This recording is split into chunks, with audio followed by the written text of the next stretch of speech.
अस्सलामु अलैकुम वरहमतुल्लाहि वबरकातुह। शुरू अल्लाह के नाम से जो बड़ा मेहरबान निहायत रहम वाला है। नाज़रीन किराम, आज जिस मज़मून को लेकर मैं हाजिर हुआ हूँ उसका उन्वान है इस्लाम में अदल मतलूब है, मुसावात नहीं। आजकल मुसावात और बराबरी को लेकर दुनिया भर में तहरीकों और तंजीमों की तरफ से बेदारी मुहिम चलाई जा रही है। मुसावात के नाम पर सबसे ज़्यादा उठाया जाने वाला मसला औरत की आज़ादी है।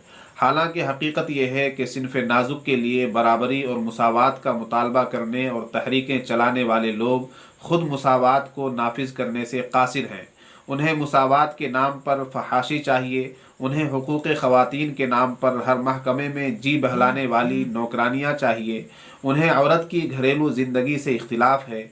वो बीवी को सिर्फ हाउस वाइफ के तौर पर नहीं देखना चाहते बल्कि उसे रौनक बाज़ार बनाकर बेवक़्त कर देना चाहते हैं। अगर मुसावात का वही मतलब समझा जाए जो उन्होंने समझा है, यानी बराबरी, तो वो खुद हर जगह मुसावात करने पर राज़ी नहीं होंगे। इसलिए कि अल्लाह पाक ने इस दुनिया में बेशुमार मखलूक़ात पैदा की हैं, फिर उनकी अलग अलग अनवा व अक़साम हैं। कहीं जिन्स का फ़र्क है तो कहीं सिन्फ़ का। अब अगर नौ इंसान के साथ सिर्फ खाने पीने में मुसावात किया जाए तो जितना खाना बूढ़े के लिए होगा उतना ही बच्चे के लिए होना चाहिए और उतना ही जवान के लिए। लेकिन मुसावात का ढोंग रचाने वाले खुद ऐसा नहीं करते कि सबको बराबर खाना परोसते हों। वो समझते हैं कि बच्चा खाना ज़ाय कर देगा तो उसे कम दिया जाए, बूढ़ा उसकी बनिस्बत ज़्यादा खाएगा तो उसे उसके मुताबिक दिया जाए, और जवान आदमी अपनी मेहनत और जवानी की वजह से इन दोनों से ज़्यादा भूखा होता है तो उसे थोड़ा और बढ़ाकर पेश किया जाएगा।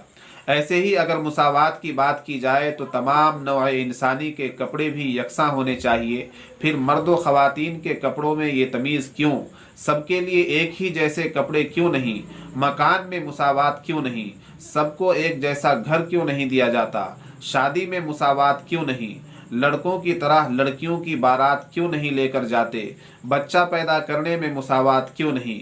ख़वातीन की तरह मर्द भी क्यों नहीं बच्चा पैदा करते? जबकि अब साइंस की तरक्की यहाँ तक पहुँच चुकी है कि औरत की बच्चेदानी को मर्द के जिस्म में फिट किया जा सकता है, तो आखिर यहाँ मुसावात कब देखने को मिलेगी? और फिर मुसावात की बात करने वाले औरतों के साथ मुसावात में उन्हें मर्दों के बराबर खड़ा करने के लिए हर मैदान अमल में औरतों को क्यों नहीं भेजते? उनसे पत्थर क्यों नहीं उठवाते? उनसे खेती क्यों नहीं करवाते? उनसे हल क्यों नहीं चलवाते? क्या उन्हें एक बेहया और बेपर्दा औरत जो किसी ऑफिस के मैनेजर के लिए अपनी अदाओं के पुरकशिश जलवे दिखाना जानती हो, उसी में मुसावात की मंजिल नज़र आती है?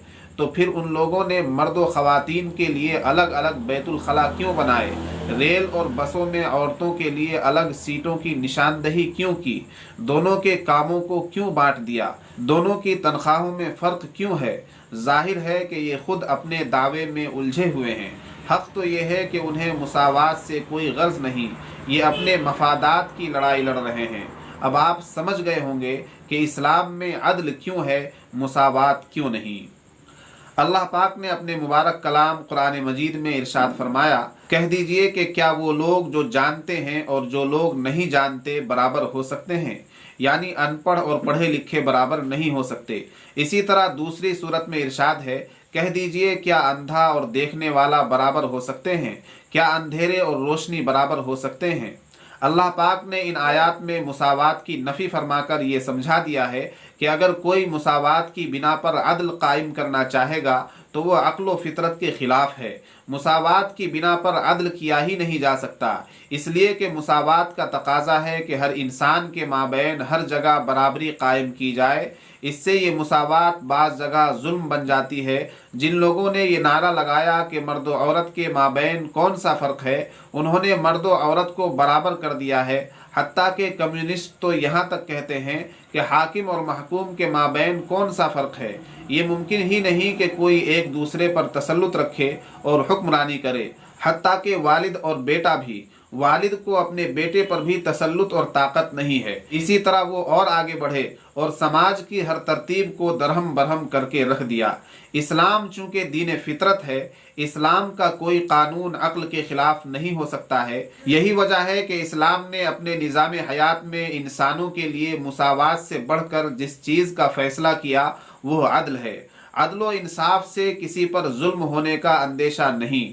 اللہ پاک نے انسان کو اسی کام کا مکلف بنایا ہے جس کی اسے طاقت بخشی ہے، یہی اس کا عدل ہے۔ اسی عدل کے فارمولے کو سامنے رکھتے ہوئے اسلام نے میراث کا قانون طے کیا۔ اسلام نے عورت اور مرد کی عبادت میں فرق رکھا۔ اسلام نے مرد کو اپنی بیوی کا کفیل بنایا کہ وہ صنف نازک ہے، اس سے باہر کے شدید و ثقیل کام نہیں ہو سکیں گے، نیز باہر اس کی عزت و آبرو کو بھی خطرہ ہے، لہٰذا اسے گھر میں ہی ملکہ بنا کر گھریلو کام کاج تک محدود رہنا ہے، اور مرد کو اس کے نان و نفقہ اور سکنا کا ذمہ دار بنا دیا۔ یہی انصاف ہے، یہی عدل ہے، اور اس سے بہتر انسان کے لیے کچھ ہو ہی نہیں سکتا۔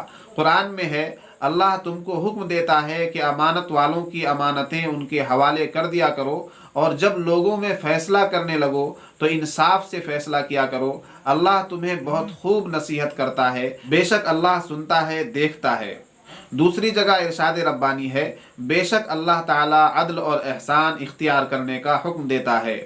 ایک اور جگہ اللہ کا فرمان عالی شان ہے، اے نبی فرما دیجئے کہ مجھے حکم دیا گیا ہے کہ میں تمہارے ساتھ عدل کروں۔